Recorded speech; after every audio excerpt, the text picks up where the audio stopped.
PhD में admission के लिए यूजीसी ने कुछ नए बदलाव किए हैं जो एनईपी थ्रू में शामिल किया गया है। नमस्कार, आपके अपने यूट्यूब चैनल एग्जामरी में आपका स्वागत है।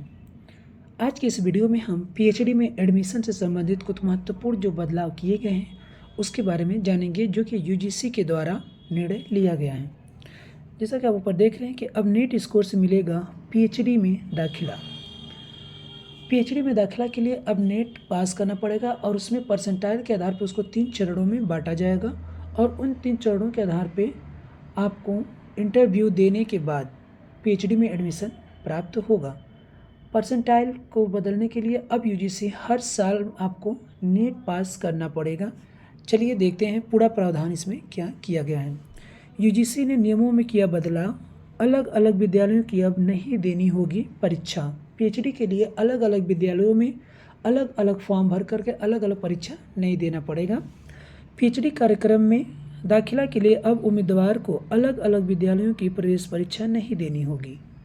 शैक्षणिक सत्र 2024-25 से राष्ट्रीय पात्रता परीक्षा, जिसको हम नेट बोलते हैं, कि स्कोर के आधार पर पीएचडी में दाखिला मिलेगा।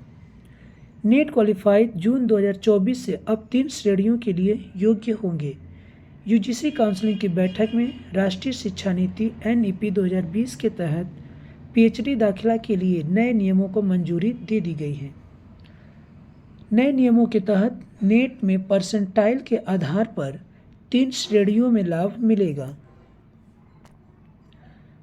जिन उम्मीदवारों का नेट परसेंटाइल अधिक होगा उन्हें श्रेणी 1 में रखा जाएगा।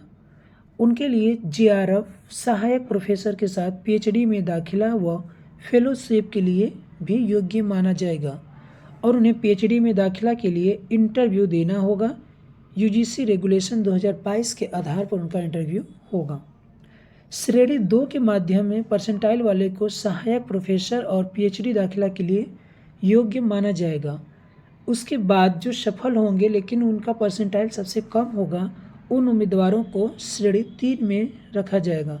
ये सिर्फ पीएचडी में दाखिला लेने के लिए योग्य होंगे, ठीक है। और नतीजे का जो प्रमाण पत्र में उनके श्रेणी में दी जाएगी, ठीक है। तो ये था एडमिशन से संबंधित और परसेंटाइल का कैटेगरी से संबंधित बातें। अब हम इसमें कुछ महत्वपूर्ण चीज़ों को भी देखते हैं, जो कि अब वेटेज से संबंधित भी इसमें प्रावधान किया गया है। देखिए यहाँ पे कि पीएचडी दाखिला के लिए श्रेणी 2 और 3 के जो अभ्यर्थी होंगे उनका जो परसेंटाइल होगा वो 70% वेटेज में बदल दिया जाएगा और उनका 30% जो वेटेज होगा वो इंटरव्यू के आधार पर दिया जाएगा। और इन दोनों श्रेणी में जो नेट स्कोर होगा वो सिर्फ 1 साल के लिए मान्य होगा।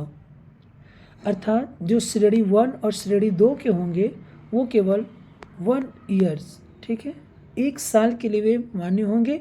और यदि इस अवधि में वो पीएचडी में कार्यक्रम में दाखिला नहीं लेते हैं, अर्थात वो पीएचडी में एडमिशन नहीं ले पाते हैं, तो उनको इसका लाभ अगले साल नहीं दिया जाएगा और उन्हें फिर से नेट पास करना होगा। तो ये था कुछ महत्वपूर्ण संशोधन और बदलाव। तो फ्रेंड्स, अगर वीडियो आपको अच्छी लगी हो, इससे आपको कुछ नई चीज़ें सीखने को मिला हो, तो प्लीज़ वीडियो को लाइक करिए और ऐसे ही न्यूज अथवा ऐसे ही नोटिफिकेशन प्राप्त करने के लिए चैनल को सब्सक्राइब कर लें। धन्यवाद।